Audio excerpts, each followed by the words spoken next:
Welcome, young and old, back to Pommy and Oz. Hope we're all doing absolutely awesome.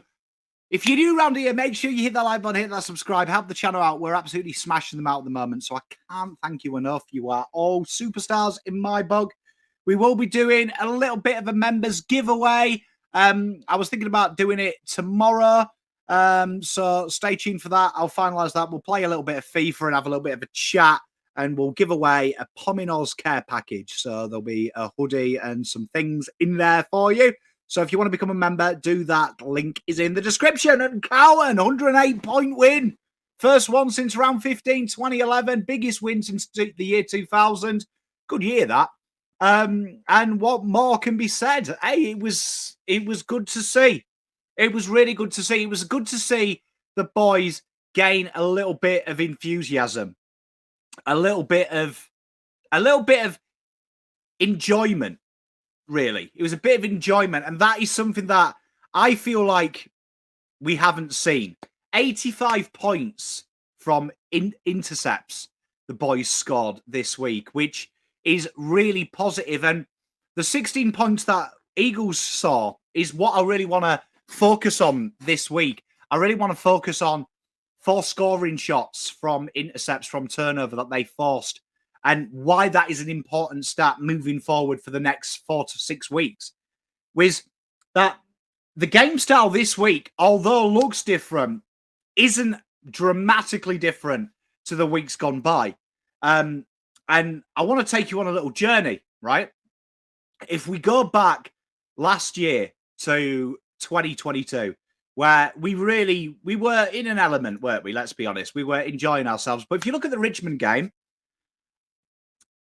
the momentum in transition, Richmond were really, really strong, and they didn't take their opportunities.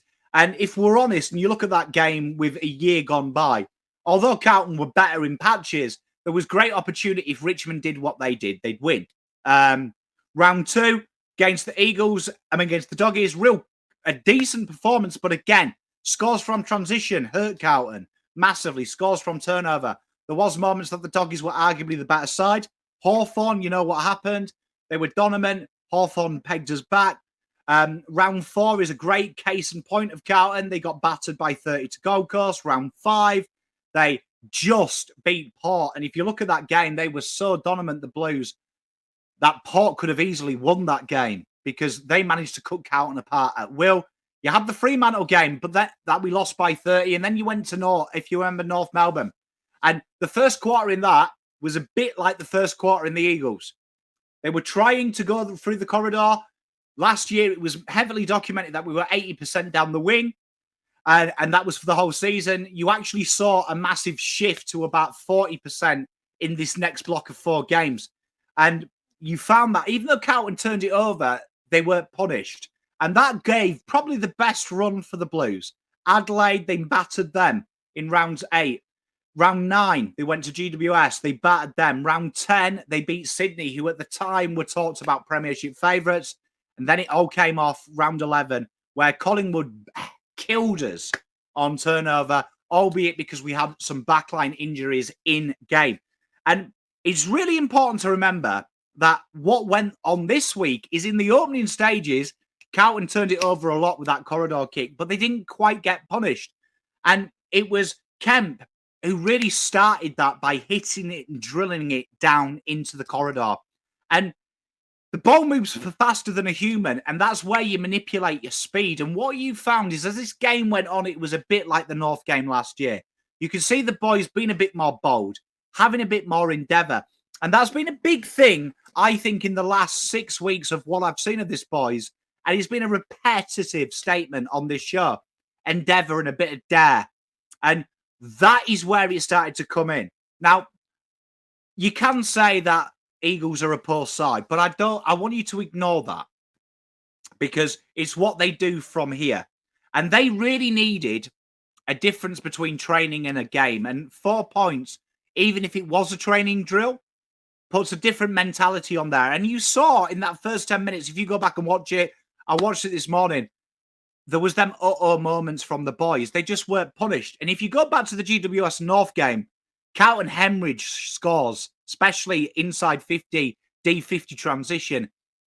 St Kilda, that first half, they were probably as good as they were the second quarter here for two halves. But every time they made a mistake, they got punished. And what that does with these sides, the first sign of negativity with this group of players, they start to retract a little bit. And it's because they probably don't have the confidence in doing what they're doing for a sustained period of time. And I want to talk about that how they dice that kick through. And you can see what Carlton are doing. So from the kicking, generally, they go quite centre half back, or they go to left half back, and they try and kick it there to the half back flankers. And then from there, it goes one or two ways. It either goes down the wing when they're under a bit of cosh, or it comes back inside to a runner or a short kick. And that's what they started to build. They started to build that throughout the game.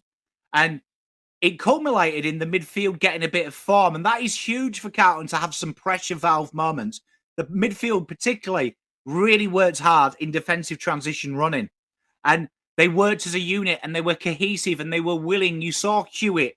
You saw Doc when he was on the ball, willing to get to half forward when we were attacking. It was that bold moment. They were sitting back, which they've done really badly in the last 2 weeks. The midfield really gets disjointed from the forward line. And that is a really happy sight for me. Someone that analyzes the game quite deeply. It's really happy for me because they've done that for like 4 quarters, which now the challenge is coming these next couple of weeks, Brisbane, and it starts to build up, doesn't it? And that is really case in point. And what was great to see was the handballs come back.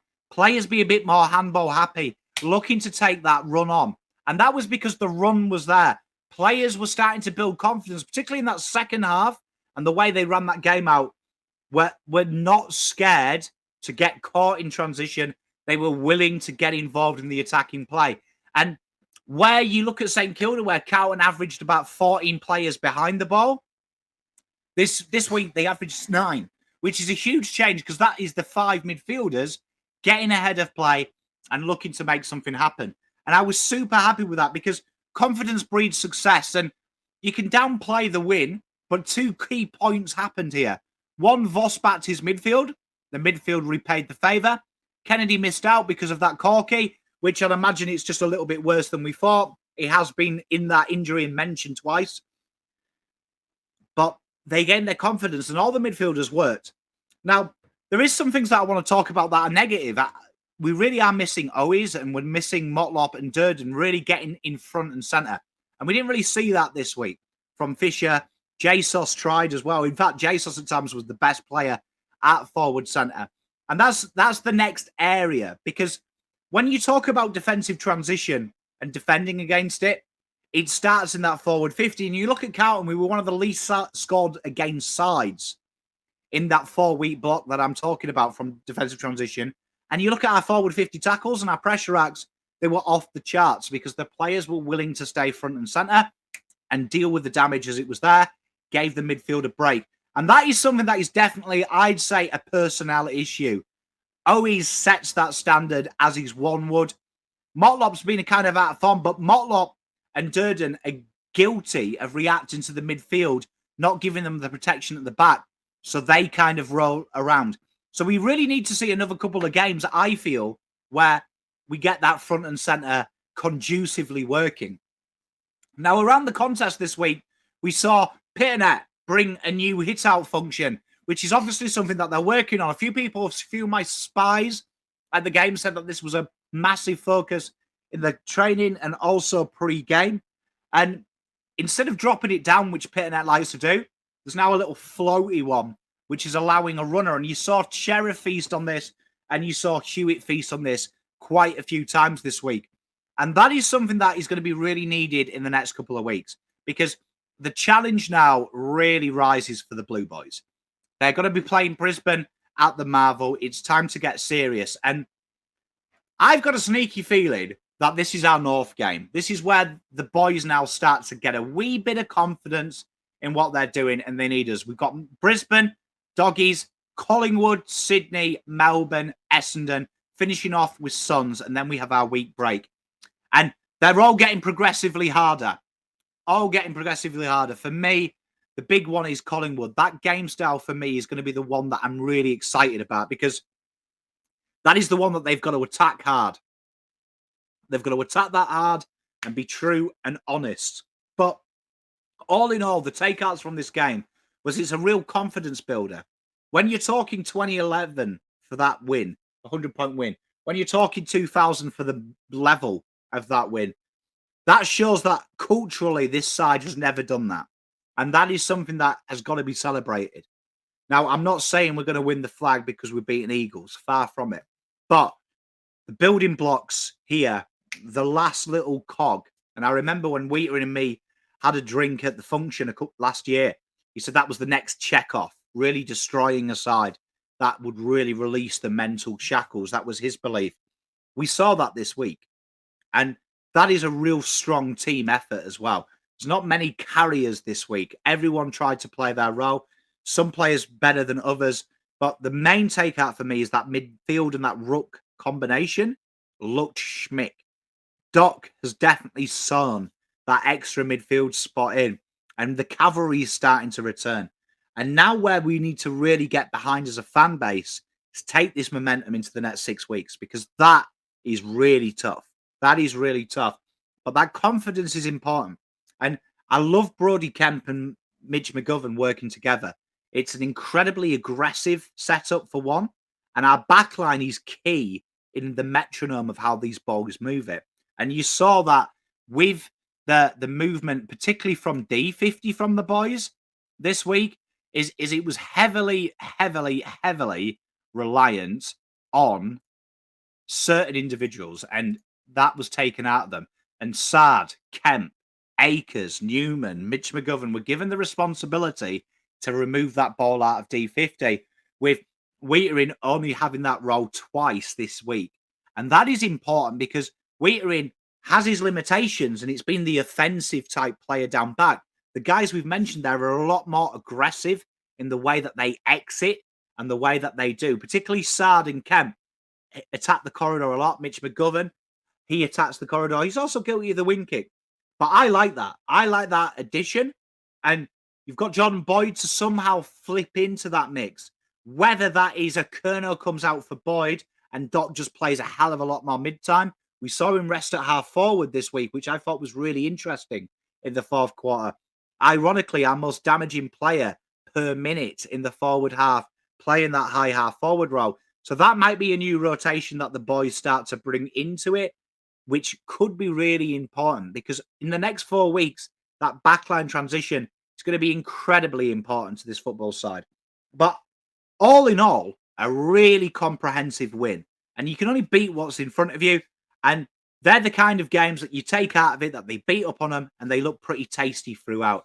And it was a 4-quarter effort. They put the foot down in the fourth as well. They didn't give up.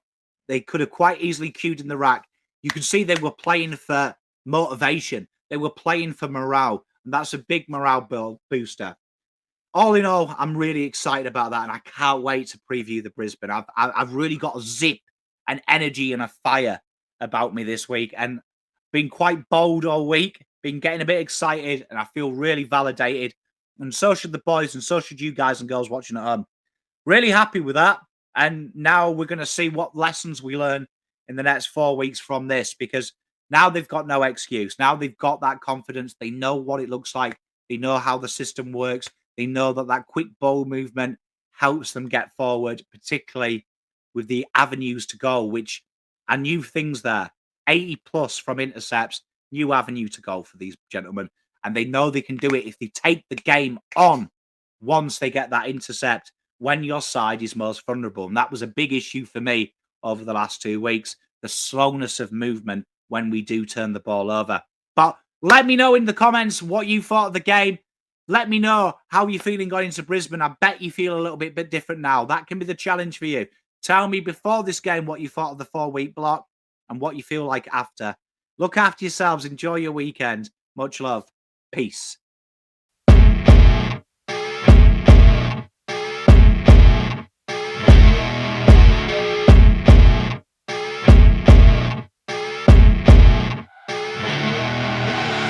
I see her rolling up, Uber black Cadillac, high heel boots and a sexy body full of tats. Baby's bad, oh baby's hella bad.